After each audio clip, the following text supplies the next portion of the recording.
how, as somebody who's on the center or center right, who tries to at least understand both sides of the solution, can one discuss the Israeli-Palestinian situation with somebody who's very far left? They accuse Israel of being an apartheid state. I've been to Israel. I found this a little shocking. I have to acknowledge the fact that Rashida Tlaib and the Ilhan Omar have declared Israel to be such. The attempt, of course, being to conflate it with the way that South Africa, which was an apartheid state, treated the black citizens before Nelson Mandela rose to power. That was an apartheid state. But you actually look it up, it turns out that Israeli Arabs have full voting rights. They sit on the parliament. They provide many professional services, making up a substantial percentage of the doctors, of pharmacists. They sit on the Supreme Court of Israel. Question: how is this an apartheid state? Please explain it to me. No one's going to tell you that there are perfect relations. I spoke with a former Israeli soldier today to ask him his opinion. He confirmed this. Voting rights, everything. Yes, when tempers flare up between the Palestinians and Israelis, things do get a little tense in Israel. But normally, you can sit down with an Arab in Israel and there's no bone of contention. It's just like sitting down next to anybody else. Israel is not an apartheid state within its borders. This is false. Then they declare that Israel doesn't have a right to strike back against Hamas, against the Palestinians. They want to equate that with the Palestinian people. The Israeli military has orders. My friend, who was in the Israeli army when he was 20, was in the war in Lebanon in a tank. And he had a terrorist within his sights. How did he know that this man was a terrorist? Because this terrorist was aiming a rocket-propelled grenade at his tank. He asked for permission to fire upon this individual. The permission was denied and he was told to stay there. Instinctively, he knew that that was the wrong decision and he moved the tank backwards to lower ground. Moments later, a missile whizzed by him, hit a tree nearby, and the explosion caused the tank to jolt and shake about. The Israeli military has very strict rules about engagement. When he asked his commander why permission was not granted to strike at the terrorist and to kill this immediate threat to him, the reason given was because they were right next to a residential house with a family in it, and they wanted to avoid civilian casualties. Hamas, on the other hand, will kill any Israeli that they can. It is stated in their charter that their mission is to wipe not only Israel off the face of the earth, but any Jew in existence. And so they build up their capabilities and they start firing rockets indiscriminately into Israel, trying to kill, as stated, as many Jews as they possibly can. Israel strikes back. Does that strike have to be proportionate? It should be disproportionate in order to discourage such behavior. But people get mad at me for questioning, why shouldn't Israel be able to defend itself? And my leftist friend, for even questioning this, states that I have become a right-wing fanatic about everything.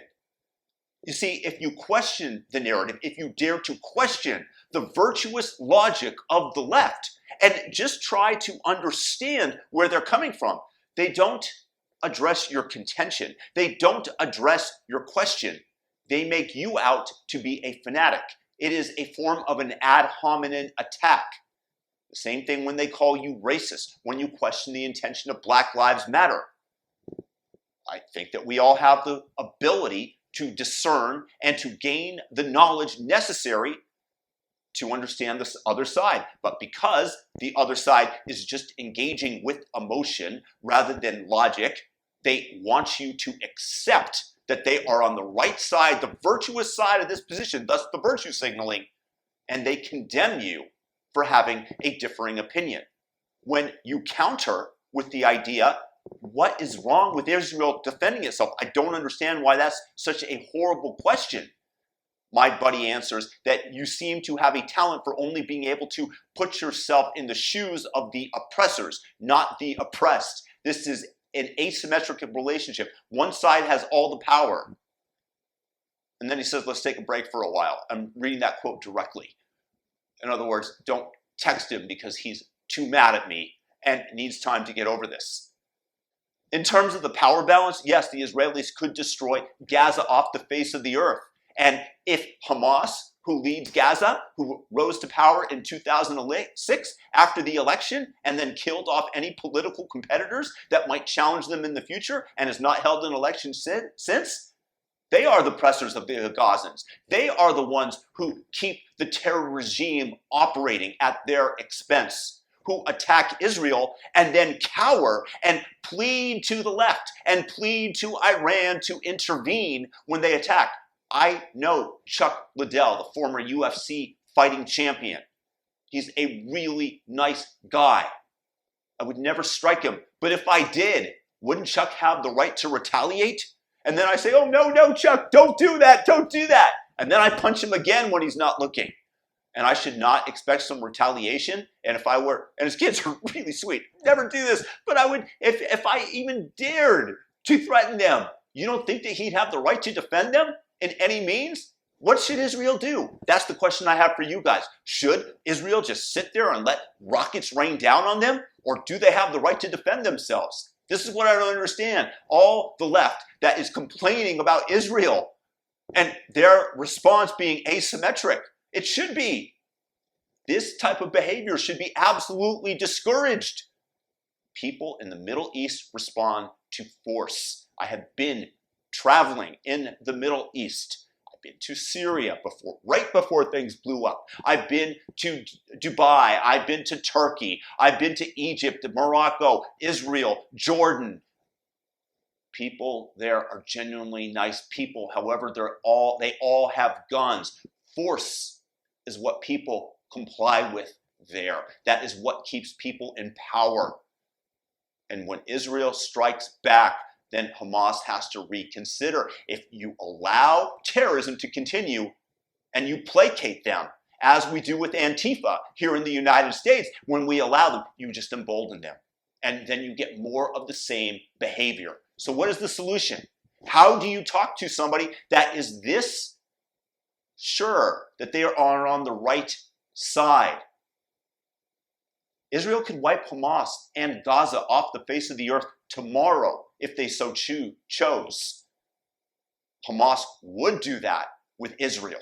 Hamas uses its children as human shields and then will use photo opportunities. They will literally go and take toys and sprinkle them around the bodies of dead children. If a rocket launched from Gaza doesn't reach Israel and kills children, they're just going to use it and say that the Israelis killed these children, these people, and they'll sprinkle little toys and take pictures of it and then inflame tensions in the West from those who want to be virtuous and show that they care.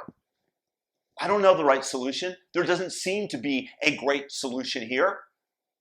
Economic freedom, the ability to earn, but you have to get Hamas's boot off of the neck of the Gazans. And Mahmoud Abbas is in the 15th year of a 4-year term in the West Bank. He is the leader of Fatah that runs the West Bank. The reason that they didn't hold the elections is because Hamas was about to take over. They would win the elections. The Palestinians overwhelmingly support Hamas. Because, why? Because Hamas has allies that will send them money.